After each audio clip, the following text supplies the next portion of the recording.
నీకు ఈశ్వరుడు ఎప్పుడు ఏమిచ్చాడో దానికి తృప్తి పడు. ఆ తృప్తికి కారణం ఉండక్కర్లేదు. ఆకలి సరిగ్గా లేదని వేల రూపాయల మందులు వేసుకుని ఏడుస్తున్న వాళ్ళు కోట్ల మంది ఉన్నారు. వేల పట్టున ఆకలేస్తోంది, సంతోషించు. దాహం వేస్తే మంచినీళ్లు లోపలికి వెళ్ళక మధ్యలో కన్నం పెట్టి గొట్టం పెడితే ముక్కులు వచ్చి పోసుకుంటున్న వాళ్ళు ఉన్నారు. కుటుక్కు నీళ్లు తాగితే లోపలికి వెళ్తున్నాయి, సంతోషించు.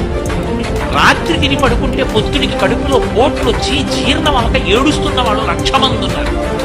చిన్నది గుండ్రాయి అయినా సరే తెల్లారేటప్పటికి జీర్ణం అయిపోతోంది, సంతోషించు.